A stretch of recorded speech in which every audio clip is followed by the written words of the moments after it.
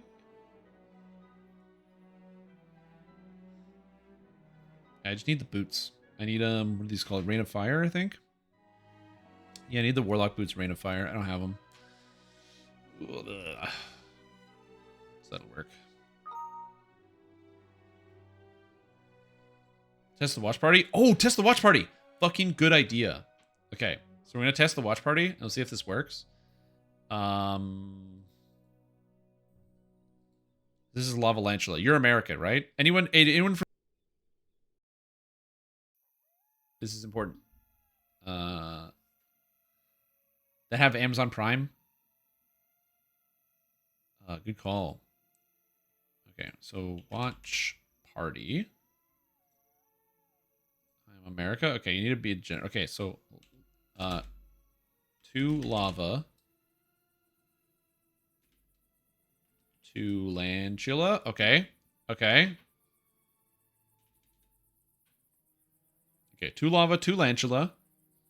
I'm going to select the title, and we'll see. Regional availability will vary, but this title is generally best suited for viewers that share your same geographical location. Okay.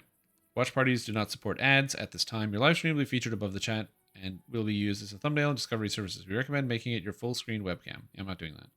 Okay, we're not actually watching the movie. I'm going to stop the watch party after it gets going, but I just want to see if the movie will function so we can watch it later. This is the test. So it's now going. So I don't know if this works. So just tell me if you can or cannot connect to the thing. You're also going to have to turn it down. You have to turn it down, by the way. Because I can grab a snack and hit the lights. The watch party is beginning soon, so we're all there. But just let me know if it's available in your country. Oh god, it's so fucking loud. Oh my god, how do I turn it down? Oh my god. It's so loud. We're not actually watching the movie. This is just me double checking to make sure it does function. Refresh? No, dude, are you kidding? You Americans can't see 2 lava, 2 Lantula?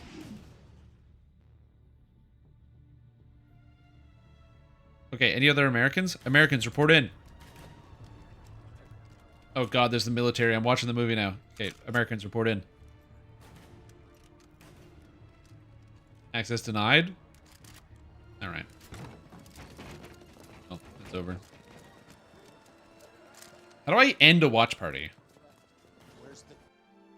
I have no idea how to end the watch party. That's a great question. I can exit the watch party, but how do I end it?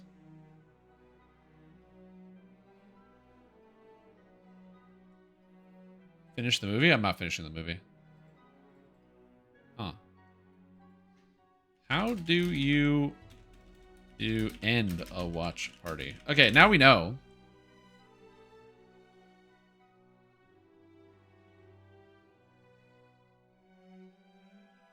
Yes, you can go to the creator dashboard and click the stop button. Watch party. Oh, I can click stop.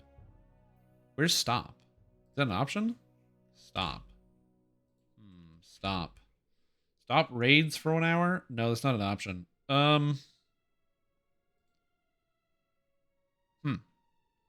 I'm in watch parties.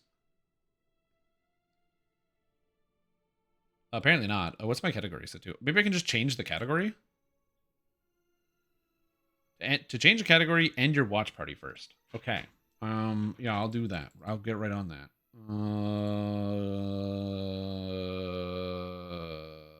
Okay.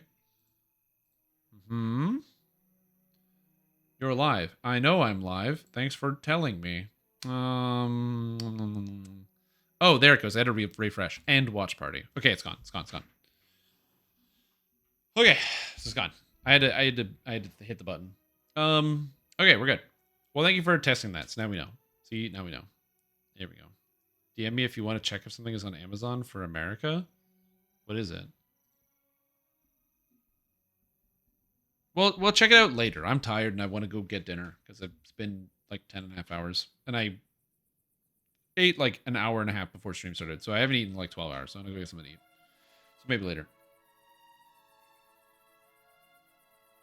I mean, I can see if videos are available in America for you. Oh, you can? Oh, okay. Yeah, that makes sense. Gotcha. All right, I'm going to go. Bye-bye.